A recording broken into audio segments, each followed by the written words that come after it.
pagi Bu Dina. Selamat pagi. Pagi Pak Chandra, teman-teman semua. Ya.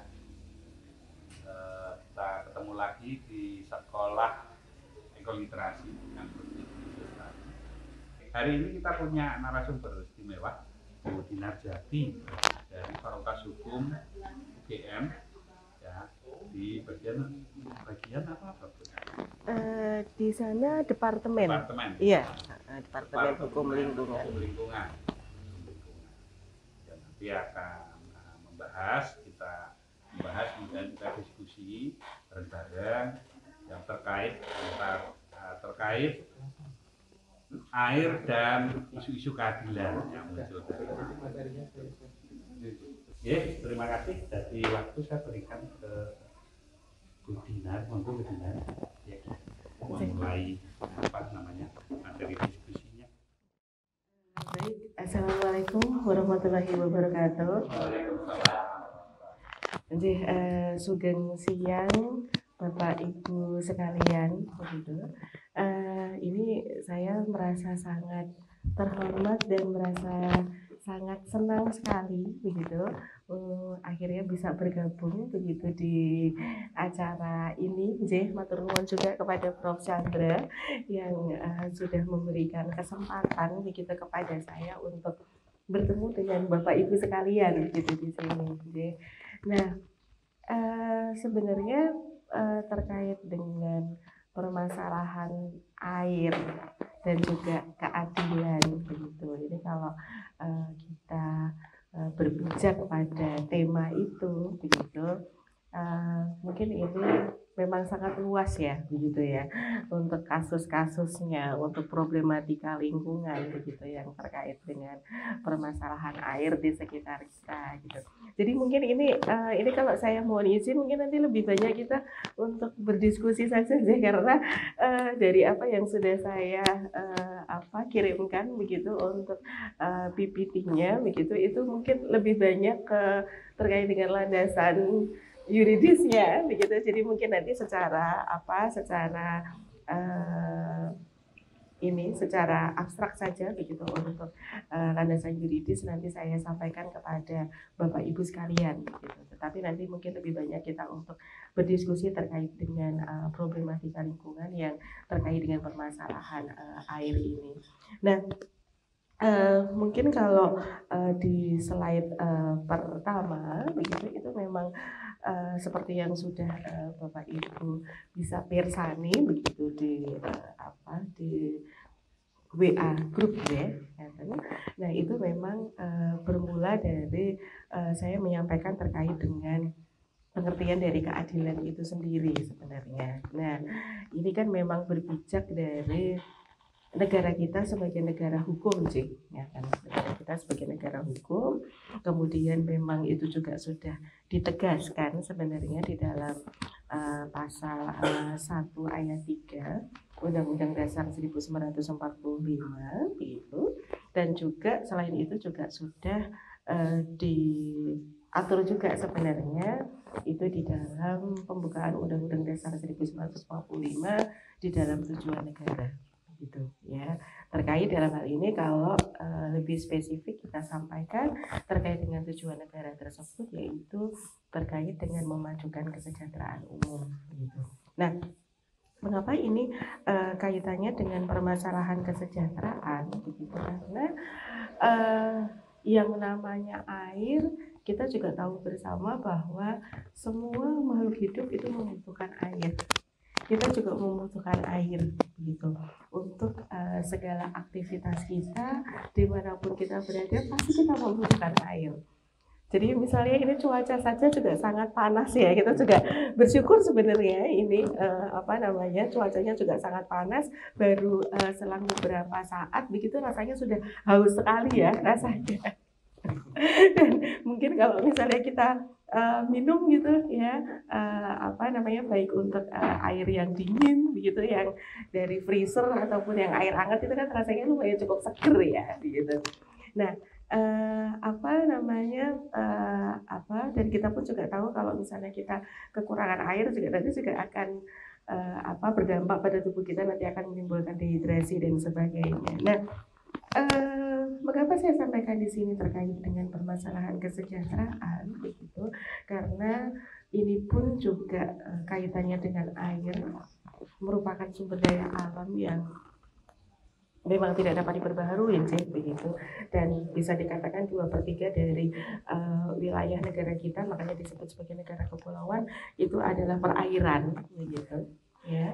Nah, kaitannya dengan masalah kesejahteraan ini nanti akan masuk kepada bahasan dari pasal 33 ayat 3 Undang-Undang Dasar 1945 Bapak Ibu. Nah, di dalam pasal 33 ayat 3 tersebut kan disampaikan bahwa bumi, air, dan kekayaan alam yang terkandung di dalamnya dikuasai oleh negara dan dipergunakan sebesar-besarnya untuk kemakmuran rakyat.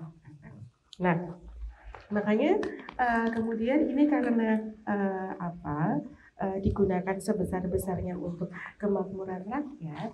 Nah, makanya banyak sekali begitu loh air tersebut itu bisa dikatakan bagaimana caranya untuk melakukan pengelolaan, bagaimana caranya untuk melakukan pelestarian, untuk melakukan perlindungannya gitu. Karena ini kan adalah merupakan sumber daya alam yang memang tidak dapat diperbaharui gitu. Kaitannya apa? Mungkin karena kondisi air yang sangat dibutuhkan begitu di mana-mana begitu, akhirnya banyak terjadi kasus-kasus seperti krisis air bersih, gitu. Nah, kemudian kalau kita melihat begitu di sekitar kita begitu, memang ada beberapa wilayah yang topografinya memang bisa dikatakan memang kesulitan ya untuk bisa mendapatkan air karena kondisi geografisnya tersebut begitu ya. Nah, jadi kalau misalnya seperti musim kemarau seperti ini begitu, akhirnya nanti banyak kemudian warganya yang kesulitan untuk bisa mendapatkan air bersih tersebut begitu. Padahal bisa dikatakan air tersebut itu adalah merupakan alat vital atau kebutuhan vital begitu bagi kita untuk kita bisa hidup begitu. Nah, mungkin bisa dikatakan kalau misalnya dalam sehari saja deh Pak begitu, kalau misalnya ada yang menyampaikan misalnya kita tidak makan sehari dengan kita tidak minum sehari begitu, itu kan akan sangat berbeda sih begitu. Makanya kemudian kadang kalau misalnya kita juga sedang berpikir atau sedang apa begitu, misalnya kita juga kurang minum air begitu, itu kan kadang juga membuat konsentrasi kita juga terganggu sih. Nah, ini juga bisa dikatakan memang ini dari hal ini saja air tersebut itu menjadi satu hal yang sangat penting atau sangat vital untuk kebutuhan kita. Sih Pak.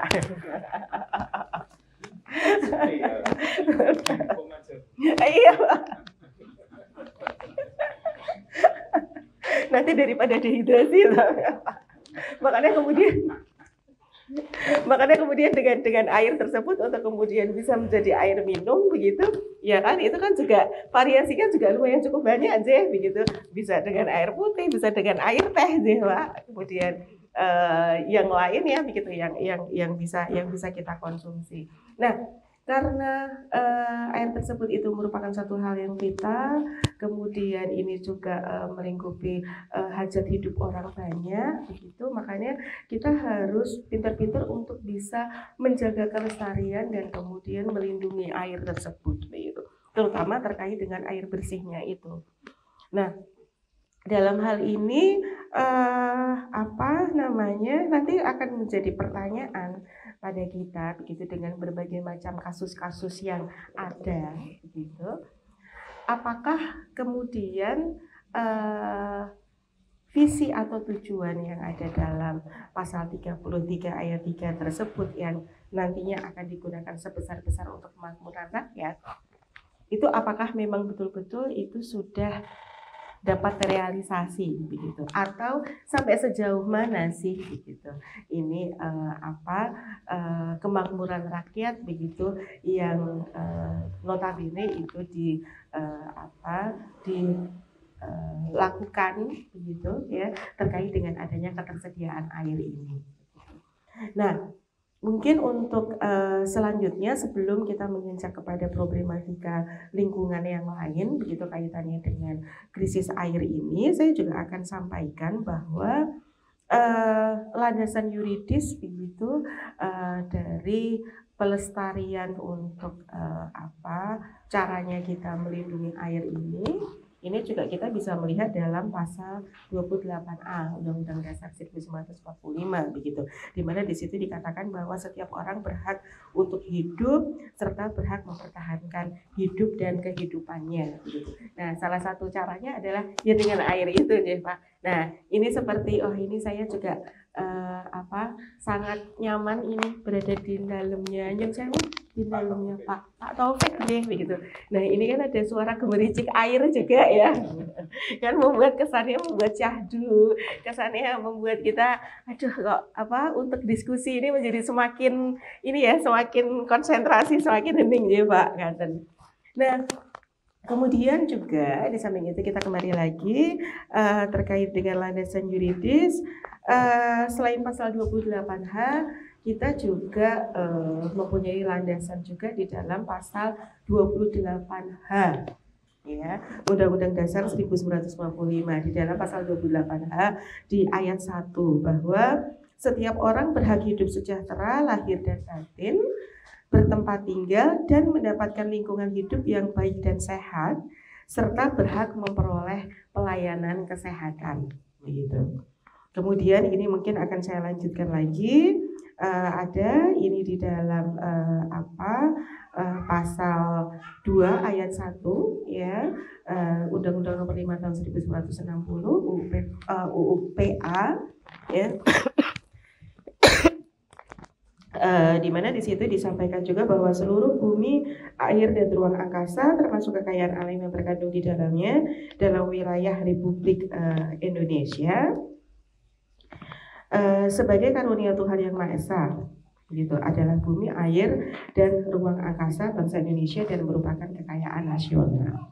Selanjutnya juga begitu, karena ini kaitannya air tersebut itu untuk menciptakan suatu kualitas lingkungan hidup yang baik dan sehat. Nah, ini pun juga landasan yuridis untuk menciptakan lingkungan hidup yang baik dan sehat pun juga ditegaskan di sana. Itu pun juga sudah diatur di dalam Undang-Undang Nomor 39 Tahun 1999 tentang HAM ya. Dalam pasal 9 ayat 1 di situ disampaikan bahwa setiap orang berhak atas lingkungan hidup yang baik dan sehat. Dan ini pun juga dijelaskan juga di dalam Undang-Undang Nomor 32 Tahun 2009 di dalam pasal 65 ayat 1, di mana di situ juga diatur mengenai setiap orang berhak atas lingkungan hidup yang baik dan sehat sebagai bagian dari hak asasi manusia. Nah, ini saya nyun pangapunten ini karena kalau kita berbicara hukum pasti tidak terlepas ya dari pasal dan ayat ya. Tapi memang dari situ nanti yang justru akan kita kulik, justru itu yang akan menjadi dasar dari diskusi kita begitu. Apalagi ini saya menginjak kepada apa yang termaktub di dalam pasal 65 ayat 1 Undang-Undang Nomor 32 Tahun 2009 tersebut tentang perlindungan dan pengelolaan lingkungan hidup. Di mana tadi kan sudah disampaikan bahwa setiap orang berhak atas lingkungan hidup yang baik dan sehat sebagai bagian dari hak asasi manusia. Nah, kalau itu sebagai bagian dari hak asasi manusia, hak asasi manusia kan sudah melekat dari diri kita sejak kita lahir, ya, Bapak Ibu sekalian. Berarti kalau ini kita kita kaitkan begitu dengan kemampuan kita atau dengan ketergantungan kita terhadap air, terutama untuk air bersih, berarti dari mulai kita lahir kita sudah berhak untuk bisa mendapatkan kualitas lingkungan hidup yang baik dan sehat, terutama terkait dengan air yang sehat tersebut. Nah, mengapa saya sampaikan itu? Karena kondisi yang terjadi di sekitar kita masih sangat banyak begitu bisa dikatakan mereka yang mengalami krisis air bersih disebabkan karena mungkin itu ada di slide terakhir aja Bapak Ibu saya sampaikan terkait dengan krisis air bersih itu. Jadi selain itu disebabkan karena kekeringan, juga bisa disebabkan karena banyaknya terjadi pencemaran yang terjadi di sekitar kita gitu. Nah, pencemaran pun itu kan juga lumayan cukup banyak ya terjadinya di sekitar kita karena itu disebabkan karena ulah manusia. Bisa pencemarannya itu menyebabkan pencemaran air tanah. Bisa menyebabkan pencemaran air sungai. Bisa menyebabkan pencemaran air di laut. Begitu. Nah, terutama untuk pencemaran air tanah ini karena masih banyak sebagian masyarakat kita yang masih mengkonsumsi air tanah tersebut dengan menggunakan air sumur nih. Ya, jadi mungkin masih beberapa juga ada yang sudah mungkin berlangganan dengan PAM ya. Tetapi beberapa juga masih banyak juga di sekitar kita yang masih menggunakan air tanah tersebut begitu. Nah, mungkin kalau sekarang kita melihat mereka mungkin bapak-bapak atau ibu-ibu atau mungkin remaja-remaja yang menimba air mungkin bisa dikatakan sudah langka ya. Kalau dulu mungkin kita masih sering untuk melihat itu ya. Iya, itu fitness alami Pak Ende. Bisa membentuk otot lengan ya setiap pagi. Iya. Iya, sekarang justru menimba ilmu sekarang. Nah, makanya ini kalau di konteks sekarang ini juga kita menimba ilmu bersama-sama ya, Pak. Iya, menimba pengalaman juga. Nah, mungkin malah kalau kita bisa melihat terkait dengan menimba air itu mungkin malah justru bisa kita lihat mungkin di desa-desa wisata malahan ya Pak itu ya Bapak Ibu sekalian begitu. Jadi nanti biasanya di sana kemudian nanti anak-anak atau mungkin siapa dari sekolah begitu bisa melihat ini kalau untuk menimba air itu seperti ini begitu. Nah, kemudian juga memang kalau kita melihat begitu untuk ketersediaan air begitu terutama untuk air tanah, ya kita memang juga tahu ya bahwa kita kan memang banyak sekali ini terjadi pembangunan ya diadakan pembangunan di sana sini begitu ya kan. Lumayan cukup banyak, kemudian juga dari mulai yang membuat kita ini merupakan suatu hal yang dilema adalah Jogja sebagai kota pelajar begitu ya, dan ini juga dikunjungi banyak wisatawan juga ya begitu ya. Dan ini juga sudah lumayan cukup banyak, ini lumayan cukup macet juga ini di jalan ya, ini Pak. Bis-bis juga banyak yang memacetkan jalan. Tapi kalau misalnya kita yang wisata, kita naik bis, kita nggak kerasa kalau itu membuat macet ya. Karena kita berada di dalam bis itu. Iya Pak, betul. Tapi kalau kita yang di luar, malah justru kita yang menyalahkan bis wisata itu ya Pak. Nah ini adalah ini merupakan suatu polemik yang memang itu sering terjadi gitu di sekitar kita. Nah, kenapa saya sampaikan itu begitu?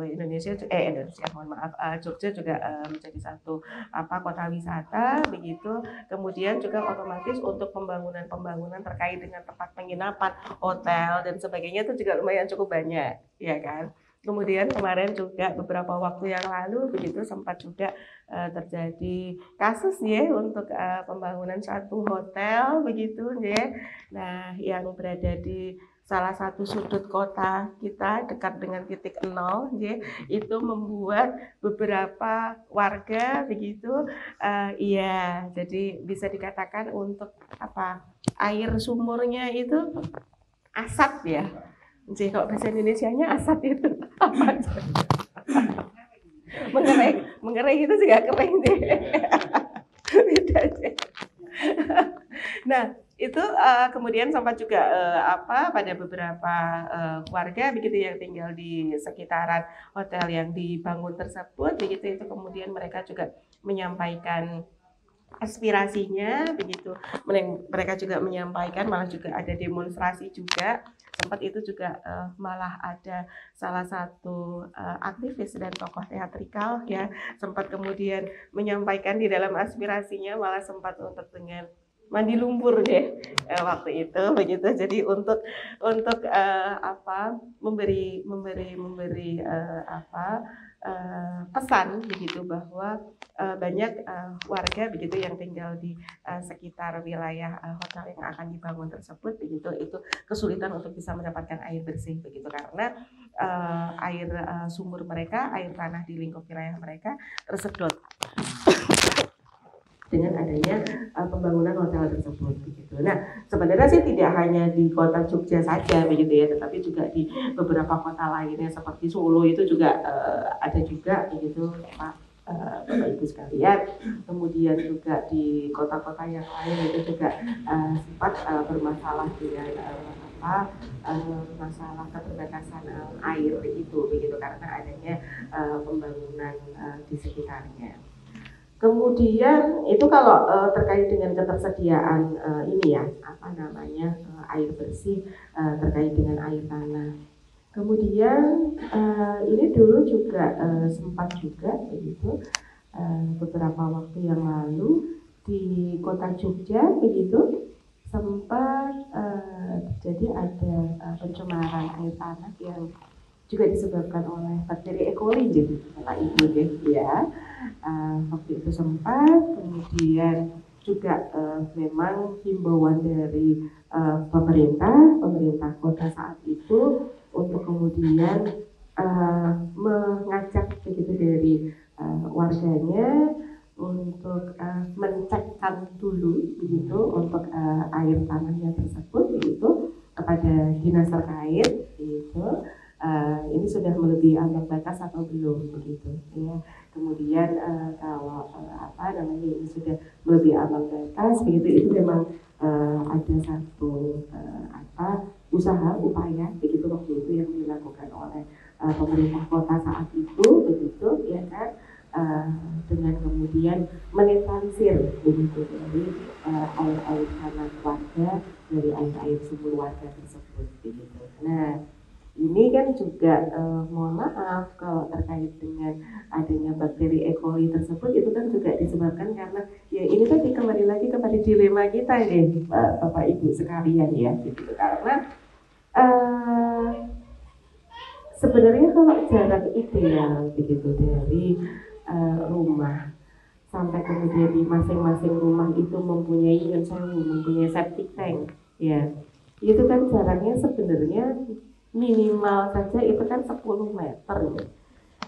Nah, tapi kalau untuk lingkup sekarang begitu, apalagi untuk kawasan-kawasan perumahan dan sebagainya, lingkup 10 meter sudah jadi satu kapling sendiri gitu begitu deh.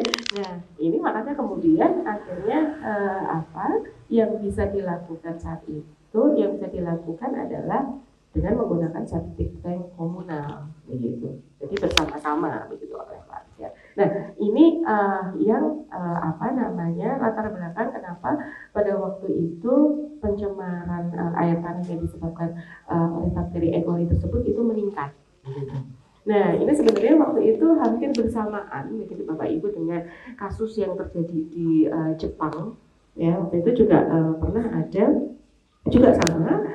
Jepang waktu itu juga sempat ada pencemaran juga begitu disebabkan oleh bakteri E. coli, tetapi memang jenis untuk bakteri E. coli-nya antara yang di Jepang dengan yang ada di Indonesia, khususnya di Jogja waktu itu memang berbeda begitu.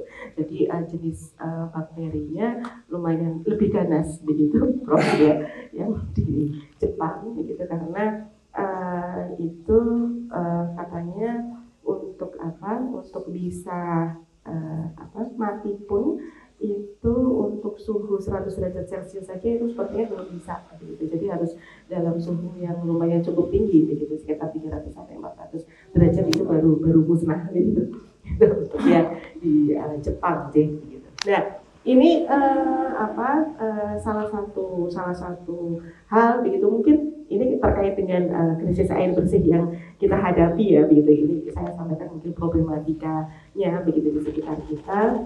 Kemudian di samping itu juga, nah ini nih kemarin baru saja terkait dengan permasalahan sampah, Bapak Ibu sekalian ya, terkait dengan permasalahan sampah kemarin sudah sampai berapa bulan, hampir 2 bulan ya begitu ya, dari TPA Piungan ditutup, kemudian mulai dari situ kita akhirnya kembali untuk berbenah, kembali untuk dari warga kemudian bersama-sama untuk membuat gerakan sampah secara mandiri, peduli sampah secara mandiri, digiatkan lagi bank-bank sampah seperti itu ya. Nah, tetapi perlu kita pikirkan juga bahwa begitu mungkin banyak juga ini kemudian TPS ya yang ada kemungkinan juga kemarin untuk lahan kosong pun langsung disulap menjadi TPS ya, Yohanes ya.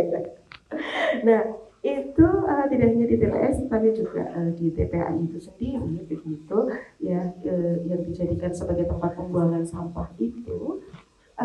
Di situ kan juga pastinya akan ada satu zat-zat atau virus atau bakteri atau kuman juga begitu yang nantinya itu juga akan terserap begitu ke bawah sampai ke air tanah tersebut. Nah, secara tidak langsung begitu, itu juga nanti akan membawa konsekuensi begitu dari kebersihan dari air yang akan kita konsumsi tersebut. Nah, ini Bapak Ibu yang mungkin itu dari permasalahan air tanah saja itu tadi sudah ada berapa kasus tadi ya, mungkin ya ada sekitar 3-4 ya gitu.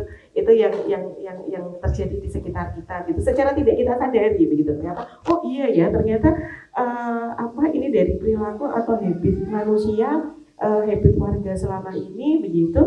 Itu yang bisa dikatakan kalau untuk membuang sampah, terutama untuk sampah rumah tangga gitu, yang mungkin sekarang masih perlu untuk sosialisasi yang dilakukan begitu. Nah ini ternyata itu juga kaitannya nanti ke masalah ini juga ya, air tanah juga ya.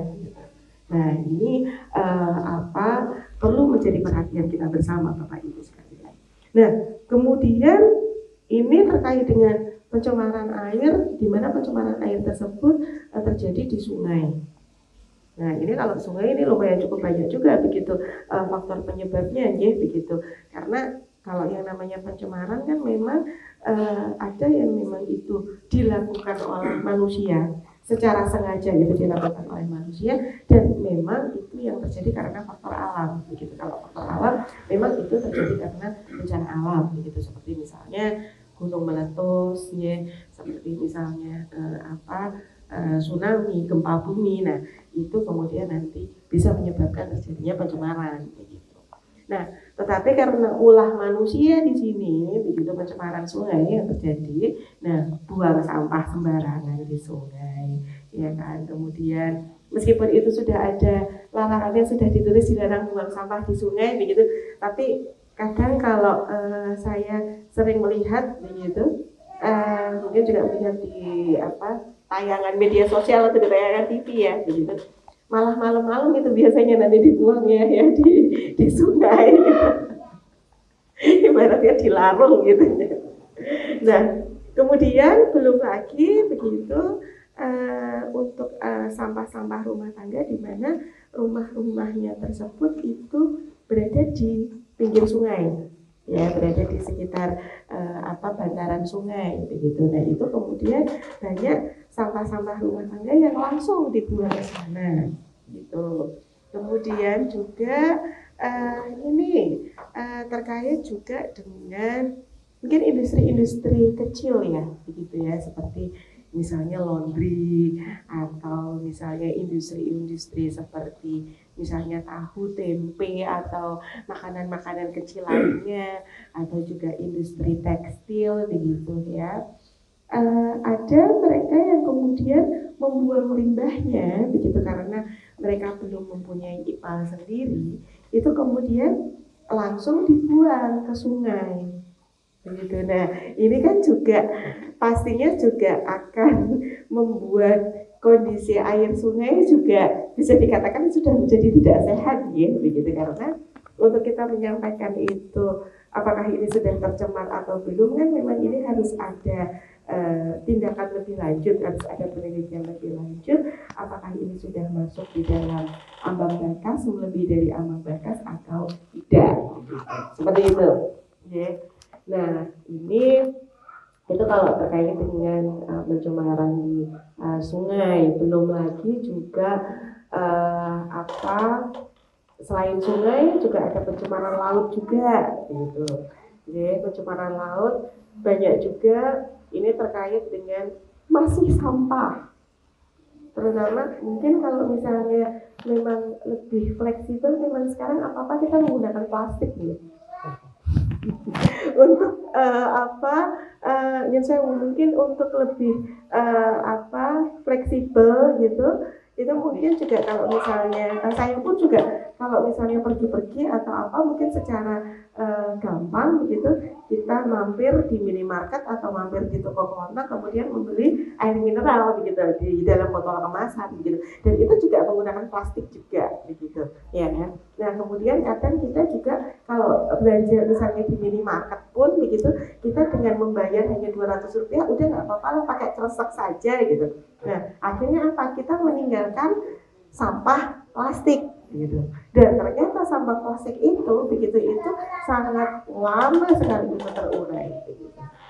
Nah ini juga malah akhirnya juga banyak juga itu yang dibuang ke laut, banyak yang dibuang ke laut, kemudian juga malah kemudian itu juga ada kasus juga ya, ada salah satu taman laut nasional begitu ya, ternyata juga mereka para wisatawannya begitu ya, mereka melakukan kegiatan wisata di situ, tapi ternyata juga mereka meninggalkan jejak sampah plastik lumayan cukup banyak, botol air mineral juga lumayan cukup banyak begitu ya, kemudian sampah-sampah plastik yang lain juga. Nah kadang juga ini sekarang juga ini ya, kalau kita buang sampah pun sampahnya juga dimasukkan dalam plastik kresek dia, Bapak Ibu sekalian. Makanya ya namanya plastik itu luar biasa fleksibel, luar biasa luas ya begitu. Nah ini juga menjadi perhatian kita bersama Bapak Ibu, bagaimana caranya untuk kemudian meminimalisir begitu terjadinya sampah plastik tersebut begitu. Meskipun upaya yang sebenarnya yang sudah dilakukan terkait dengan baik itu program dari pemerintah, kemudian juga kalau dari warga atau masyarakat sendiri ya sudah mempunyai kegiatan mandiri begitu, seperti melakukan program 3R reuse, reduce, recycle, kemudian juga dengan mengaktifkan kembali bank sampah. Ini sekarang lumayan cukup banyak jadi begitu. Kalau bank sampah itu dulu pelopornya bagikan deh profnya ya. Kemudian sekarang sudah banyak begitu yang melakukan kegiatan bank sampah tersebut begitu. Nah ini meskipun itu sudah banyak dilakukan begitu, tetapi kenyataannya ya masih banyak begitu di antara kita yang kemudian menganggap bahwa udahlah nggak apa-apa untuk buang sampah di sini, atau untuk kita tetap memakai botol air mineral untuk kita minum, kita masih tetap menggunakan produk plastik begitu untuk keseharian kita begitu dalam kehidupan kita, dan itu masih banyak yang ada di sekitar kita ya. Nah kemudian juga terkait dengan krisis air ini, krisis air bersih, pencemaran laut yang disebabkan karena pembuangan limbah dari satu perusahaan besar begitu ya, terutama mungkin limbah merkuri yang masuk di dalam limbah B3 begitu ya. Nah ini kan juga selain air tersebut itu juga menjadi satu hal yang memang sangat esensial bagi warga yang tinggal di sekitaran kawasan laut tersebut, yang ada di sekitar kawasan pesisir ya, karena mereka tidak hanya hidup dari air begitu, tetapi mereka juga hidup dari ekosistem yang ada di laut tersebut begitu. Karena sebagian mereka bermata pencarian sebagai nelayan, ya, jadi sehari-hari mereka pasti akan selalu mengambil ikan dari sana, ya. Nah, kalau misalnya laut tersebut itu tercemar, maka pastinya begitu air laut dan juga ekosistem laut yang ada di dalamnya, tidak hanya ikan, tetapi juga kehidupan-kehidupan yang ada di laut pun itu pun juga nantinya juga akan tercemar juga begitu oleh limbah B3. Nah, ini pun nanti juga akan berpengaruh begitu kepada kesehatan lingkungan dan juga kepada kesehatan masyarakat yang pasti. Nah, kemudian juga makanya kalau kita melihat terkait dengan kurangnya ketersediaan air bersih ini begitu, ya kan, terutama untuk di kota-kota besar, mungkin kita juga sudah melihat juga karena kurangnya daerah resapan air juga, ya begitu, untuk semakin menipisnya ruang terbuka hijau, sehingga akhirnya suplai untuk adanya air juga menjadi semakin menipis, menjadi semakin sedikit begitu. Nah, akhirnya sekarang juga banyak juga begitu, terutama untuk wilayah-wilayah yang memang bisa dikatakan terjadi krisis air begitu. Akhirnya mereka banyak memburu untuk air-air yang ada dalam kemasan galon. Nah, makanya kemudian itu pada beberapa wilayah begitu ada yang kemudian untuk bisa membeli air galon tersebut menjadi lumayan cukup mahal begitu, ya, karena mereka memanfaatkan kesempatan, wah ini pasti air galon ini pasti akan sangat laku begitu. Nah, ini juga menjadi perhatian kita bersama, Ibu. Nah, kemudian juga yang pasti juga banyak sekali begitu untuk warga yang mungkin untuk mengantri air, ya begitu, untuk bisa mendapatkan air bersih begitu, karena dengan adanya kondisi geografis ataupun letak topografis begitu dari wilayahnya tersebut yang memang itu sangat sulit begitu untuk bisa mendapatkan air begitu. Nah, itu Bapak Ibu yang bisa saya sampaikan. Makanya kemudian ini kalau kaitannya terkait dengan adanya bagaimana caranya untuk kita melestarikan air, melakukan pengelolaan, melakukan perlindungan, ini kaitannya adalah dengan prinsip keberlanjutan. Mengapa ini kemudian kaitannya dengan prinsip keberlanjutan? Karena ya, ini di sini sebenarnya air tidak hanya untuk kita saja, tidak hanya untuk generasi kita saja, tetapi juga untuk generasi mendatang, untuk generasi anak cucu kita begitu. Jangan sampai kita kemudian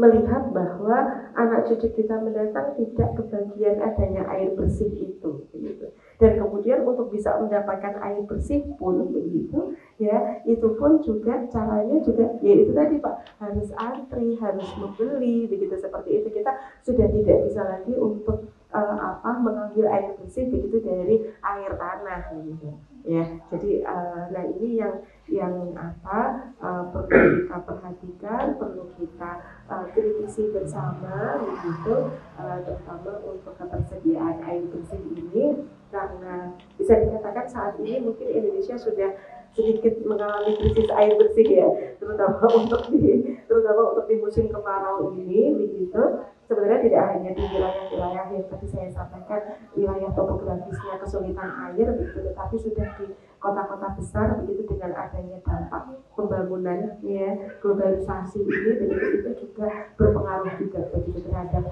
ketersediaan air untuk mencukupi kebutuhan kita. Nah, mungkin itu Pak sedikit yang bisa saya sampaikan. Monggo saya sampaikan lagi kepada Bapak Moderator.